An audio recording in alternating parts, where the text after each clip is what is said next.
Bienvenidos a nuestra emocionante reseña del juego de Game Boy Mega Man 2. Luis Revenge. Prepárense para sumergirse en la nostalgia y la acción mientras exploramos este clásico título que lleva la emoción de Mega Man a la palma de tu mano. Acompáñenos en este viaje lleno de desafíos, nuevos enemigos y emocionantes aventuras mientras descubrimos qué hace que este juego sea tan especial para los fanáticos de Mega Man y los entusiastas del gaming retros. Es hora de revivir la batalla contra el malvado Dr. Wily en esta emocionante aventura portátil.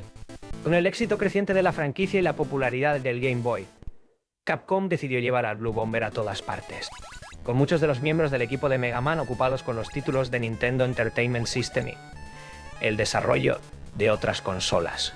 La venganza del Dr. Wu. Wily se convirtió en la primera de la serie en ser externalizada a otra compañía, Minakuchi Engineering. Afortunadamente, el líder del proyecto en Minakuchi era un gran fan de los juegos y los conocía mejor que muchos altos cargos en Capcom. Aunque no hay una línea de tiempo exacta, es fácil adivinar que la historia de este juego tiene lugar en algún momento después de Mega Man 2, con Wily reconstruyendo a 8 de sus viejos robots para enfrentar a Mega Man y frustrar sus planes malvados. Debido al espacio limitado para cartuchos de Game Boy en ese momento, el juego solo tiene 6 niveles en total. 2 de ellos son de Wily. La pantalla de selección de Robot Master solo tiene 4 jefes del primer Mega Man, con Gutsman y Bombman siendo recortados. Al final del primer nivel de fortaleza, 4 cápsulas de teletransportación usualmente reservadas para revanchas de Robot Masters albergan a Flashman, Quickman, Bubblemon y Hitmon. Derrotarlos le otorga a Mega Man sus armas y abre el camino para enfrentar al nuevo enemigo construido con un solo objetivo. Arkeno Inker, el primero de la línea de Mega Man Killers. Robots construidos con el único propósito de enviar al Blue Bomber al montón de chatarra. Su lanza de barrera puede absorber los disparos de Mega Man y devolvérselos en forma de olas, pero su ataque más peligroso es saltar ágilmente y estrellarse contra Mega Man. El arma que se obtiene de él se llama el Booster de Espejo. Aunque los Robot Masters son reciclados, eso no significa que los niveles sean copias directas de los originales de NES. Muchos son cambios radicales de sus contrapartes clásicas. Junto con elementos y enemigos prestados de los primeros 2 juegos de NES, hay un montón de obstáculos y malos nuevos exclusivos de este cartucho. El nivel de Iceman contiene plataformas de cubos de hielo que se derriten para saltar y estalactitas de hielo que caen que se convierten en escalones para llegar a escaleras. La base del Eggman está llena de ventiladores que empujan a Mega Man por el aire, ya que gran parte del nivel conduce a segmentos abiertos similares al nivel de Eggman en Mega Man 2. El escondite de Cutman en la fábrica alberga las amenazas más peligrosas ruedas de corte enojadas que rebotan y persiguen sin descanso al Blue Bomber, así como tijeras giratorias flotantes colocadas precariamente cerca de abismos sin fondo y las cintas transportadoras dispersas del nivel de Metal Man. Como bono adicional, toda la música de los niveles principales son versiones bien realizadas y renovadas de las melodías de NES. La conquista de los 4 niveles principales se ve recompensada con un nuevo objeto, el Carry, una plataforma estacionaria similar a Item 1 que ayudará a Mega Man en las 2 fortalezas finales de Wii.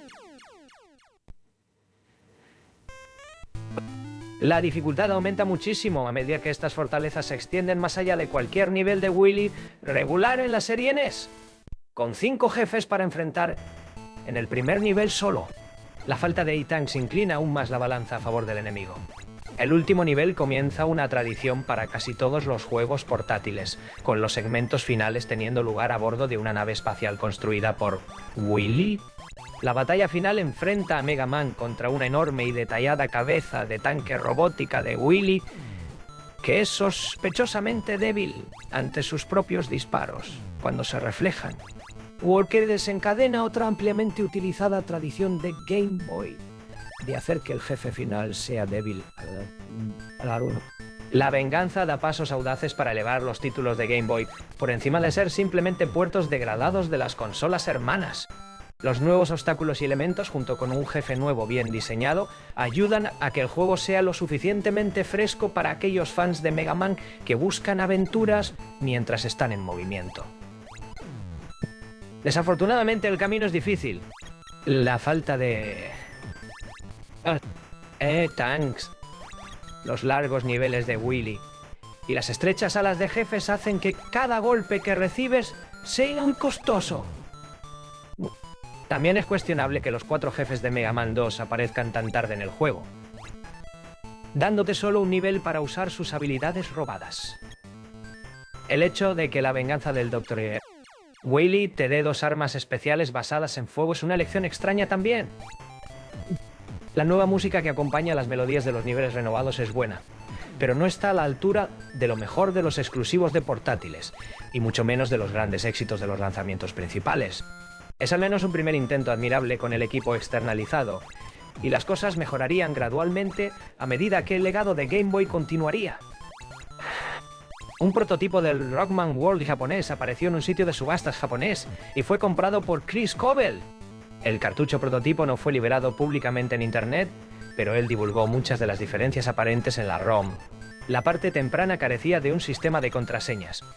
Probablemente estaba incompleto en el momento de la construcción. Muchos de los efectos de sonido no están implementados tampoco.